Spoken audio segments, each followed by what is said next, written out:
Hello, hello, hello, hello. Hi guys, I hope you are doing well. I know it's been a while, but your girl is back and so are Delhi monsoons or Delhi showers, if you could call them that. This is one of those weathers where you are like, you really want to go out. I know, with all the rains and the waterlogged streets and excessive dampness, humidity, mud and slush, there also comes those thin little spells of really pleasant weather. And sometimes when you just feel like you want to take a stroll in the city or basically walk around and just enjoy the breeze and a little bit of the drizzle. So basically you get what I'm trying to say. So I was like, okay, I want to go somewhere. I want to go somewhere which is like also green, which has like nature and monuments in its proximity, which is like most of the places I go to. So I thought like, let's try some place new. And take you guys along as I also explore it for myself. So I'm super excited and super late, but let's get going. Are you excited? Are you ready? Come on along. So I finally decided to go to Roshanara Bagh, built by Mughal Princess Roshanara Begum, who laid its foundation in 1650.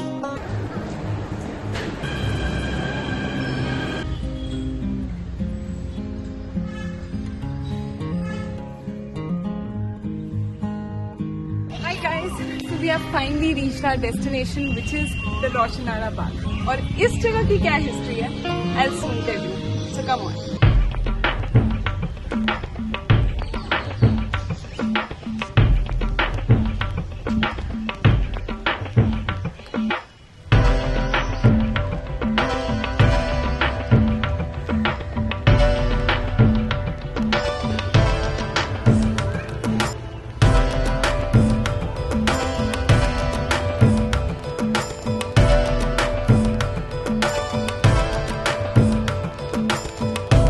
Okay, we have finally come to Roshanara Bagh.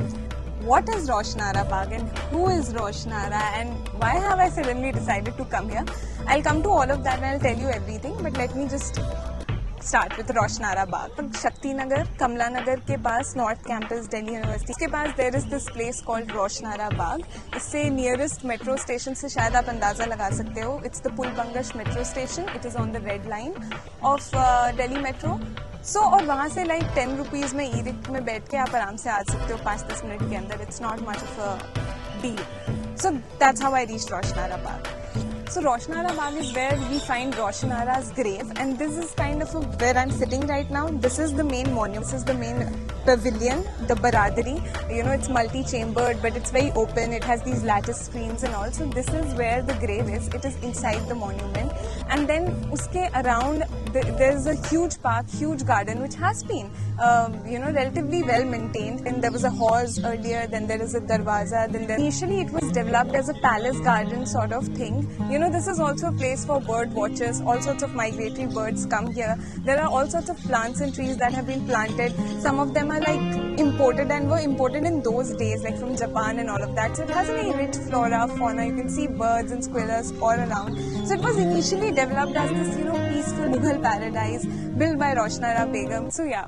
Who was Roshanara? Roshanara Begum was the daughter of Shah Jahan, Mughal Emperor Shah Jahan, and he had many kids. So there was Dara Shikoh, his favorite son, then Jahanara, his favorite daughter, and then there was the younger son Aurangzeb and a younger daughter Roshanara. They were not the favorites, and Shah Jahan really wanted Dara Shikoh to become the ruler, but Roshanara sided with Aurangzeb. Shah Jahan had plans to invite Aurangzeb and get him killed, but she warned him in due time with a letter. Then there were some battles, and then Aurangzeb defeated them and he came to power, and so he imprisoned Shah Jahan and he executed Dara Shikoh. And then when poor Shah Jahan was in the prison, he sent Dara Shikoh's beheaded head, and when Shah Jahan saw it, it is said that he was just about to sit at his meal. That's when they served him the head, and then he fainted and all of this. So this is the legend, folklore, myth part of it.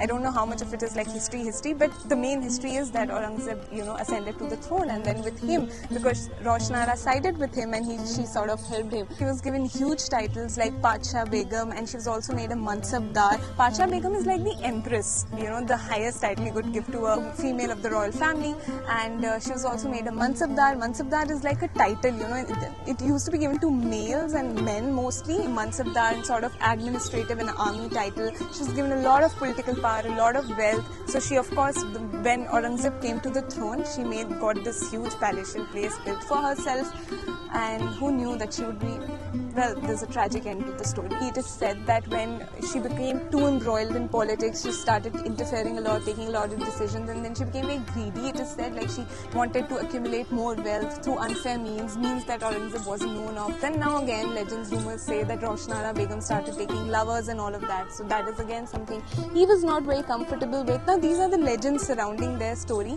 but eventually the fact is that he eventually grew unhappy with his own sister, and so he banished her, and he said, you are going to stay away from Red Fort politics and the main Mughal Empire politics, and he banished her, and that's when she came to this sort of a paradise place amidst, like it is in Delhi, but it's away from the center of power. So from her banishment till her death, she lived in her garden palace. It is rumored that Aurangzeb poisoned her and her lover when he found out about them, and that's how she died. It's also interesting to note that her tomb does not have the typical dome which most of these Mughal tombs have. It has an open roof. It also does not have a cenotaph, and it probably had a tombstone which does not survive. Okay, so now let me just share some of the books that have brought me here to this place. So for instance, this first book that I was mentioning, Chandni Chowk, the Mughal City of Old Delhi by Swapna Little, and this also covers all the Shahjahanabad area and Chandni Chowk. This also mentioned Roshanara Bagh, and so I was like, I have to check it out. The second book that is responsible for bringing me to this place is Rana Safi's Shahjahanabad, the Living City of Old Delhi. I really find this title very interesting because Old Delhi, history, past, continues to live amidst us, it continues to thrive amidst us. So it's not dead, it's not stagnant, it's still present, very much alive. It's the living, throbbing, heart-beating city of Delhi, and so cannot be ignored. And so of course I wanted to come because historical park, but I also wanted to come because a female protagonist, like a female historical figure, is associated with it. Roshanara Bagh Roshanara बेगम के orders पे बना था.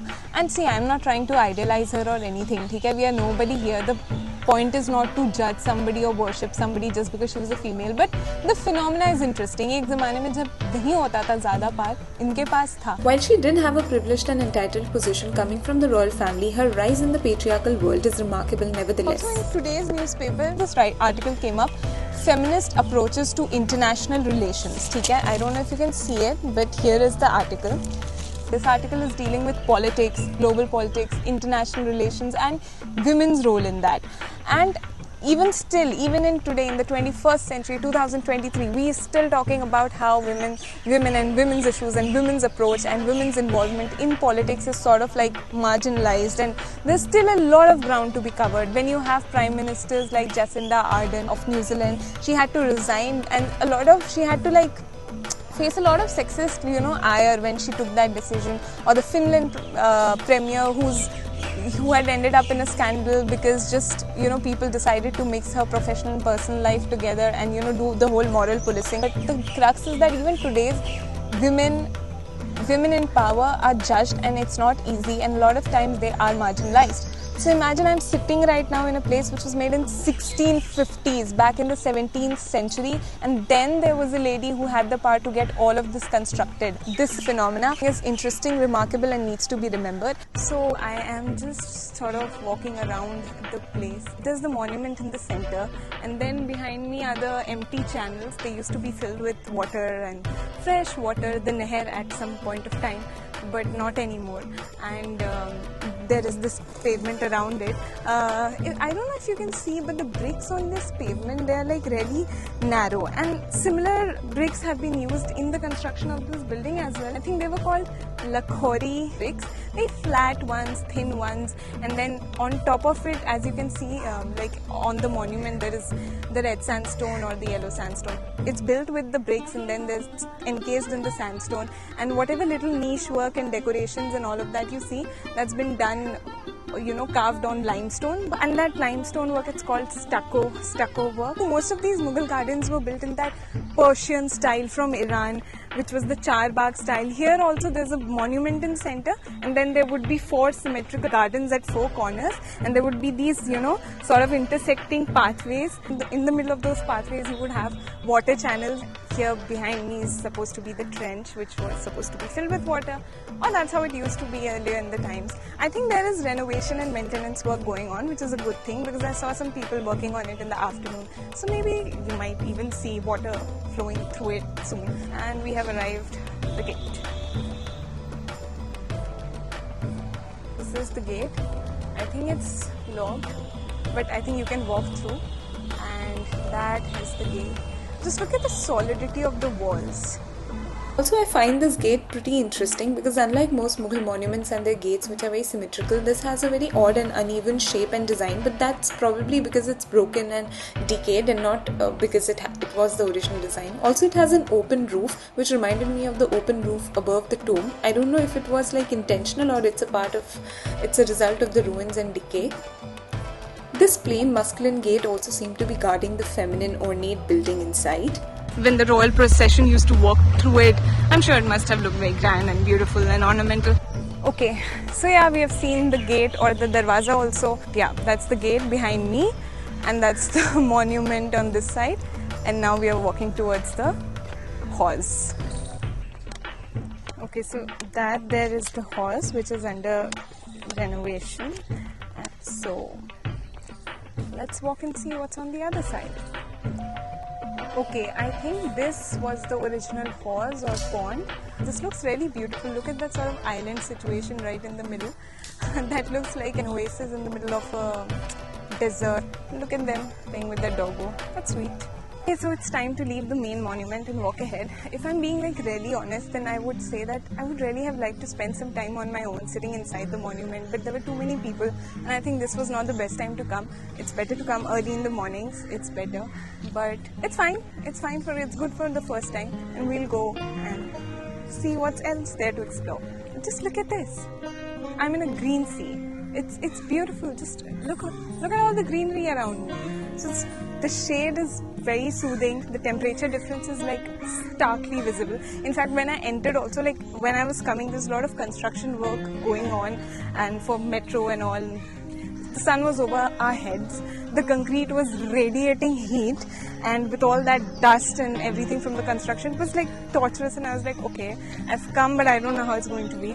Now that I'm here, it's actually beautiful. And the moment I stepped inside the park, I could literally see the temperature difference, and the vibes were different. And I liked them. There were kids playing cricket, and then there were adults playing cricket, and then just casually people walking around. I also got to have a nice casual chit-chat conversation with a gentleman, and he was telling me his life story, that how he was born in J&K, but then they've been settled here and they've been living here, and how lucky he gets to frequent this park very often. His house is right next opposite, and it was nice having that chit chat. So all in all, it's been a good experience. There I see it. I told you G20 had something to do with all of these renovations and everything. Okay, I've taken a sort of a detour. Just look at that bench and that tree. How idyllic. This is again a water thing which is covered with ivy, but looks pretty nevertheless. And then there's this huge tower, and then those huger and even taller palm trees and these creepers. So this part, I must say, is pretty well maintained. There are benches and dustbins and fountains without any water, but still fountains. And yeah, look at that. Look at that tree. Oh my god. Look at all of these hanging. And did you see what I saw? Do you see? There is a palm tree growing in between another tree. And what's the other tree? Is it people? That's fascinating. Look at those date palms in the middle of the city. Okay, I love how they have used a dead palm tree also. They had to cut it, but then they've painted it and sort of turned it into a pillar. And if you can see, two yellow-beaked birds are sitting. The beaks matching with the color of the wooden pillar, the tree stump. Oops, sorry. I think it's good luck to see two of them. So, good luck, people. Okay, guys, guess what? I found the acupressure walking path. So yeah, ideally one should be walking on it bare feet, but it's pretty hot and I'm sure the pebbles are melting right now.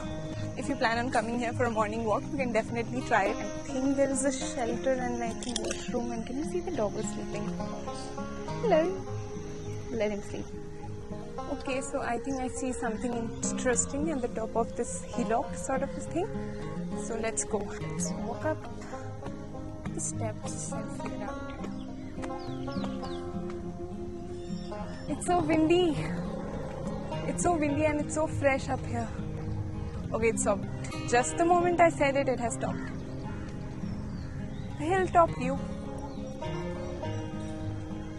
I think the rocks and boulders were already stationed here, and I think they've sort of modified it a bit.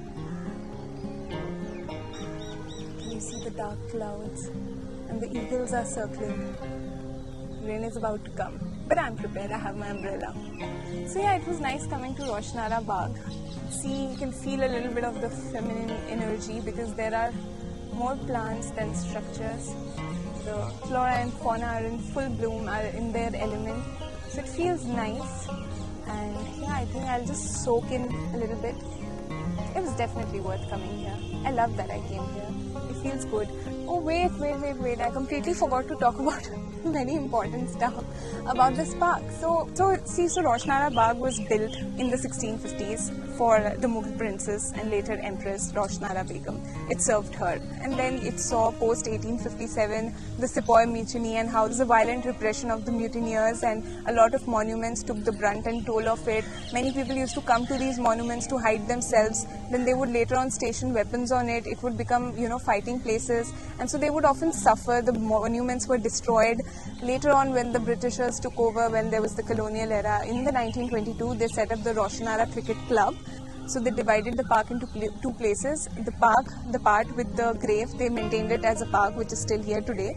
And the other part, I think they turned it into a Roshanara Cricket Club, which was very famous, which is still there. And guess what? That place sowed the seeds of this huge corporation, BCCI, Indian cricket body.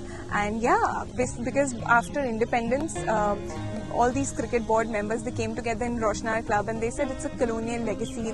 It has to do a lot with elitism, but now we are a new independent nation. So let's set the foundations of a new Indian cricket body, and that's how BCCI and its seeds were sown. So it has that relevance. And then today, in modern day, what is the relevance of this park? It's interesting that something so historical still survives, and today it is used as a walker's park. It's open from morning to evening. It's open for people to come, walk, jog, exercise, the people who live nearby in the localities, So yeah. With that, I would just like to say that it's history. It's a part of our past. There would be a lot of things good about it, a lot of things bad about it. I think it's up to us to learn from the mistakes, to preserve the good parts and treasure what we have around us. Preserve it in its essential essence, even as we continue to modernize parts of it to suit our needs, so that it doesn't become irrelevant, so that it doesn't become stagnant, so that it doesn't die down. Roshanara and her garden palace blurred the boundaries between masculine and feminine, political and apolitical, or political world and the artistic world. And she herself was a talented poet. I have not been able to find her poems, but I can definitely see her poetry in her garden palaces, jalidar screens, open roofs and water channels. Also, what I really like is that this park, which was once a royal exclusive place, has been democratized and open to all. Probably that child there is practicing cricket to maybe cross over the road one day and join the Roshanara Cricket Club. So, all the best to those kids. Well, I had a great time in Roshanara Bagh, and now it was time for me to head back.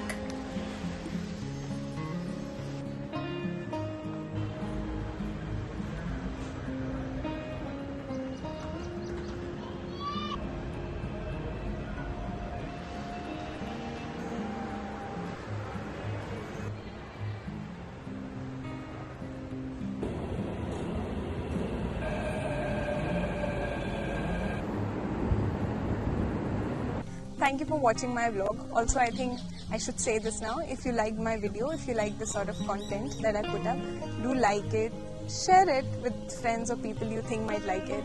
Do leave a comment if there's a constructive feedback, and do subscribe to the channel. I know I've been missing for a while. I'll try to be more consistent, and yeah, ring the bell icon if you want to be notified every time I post a video.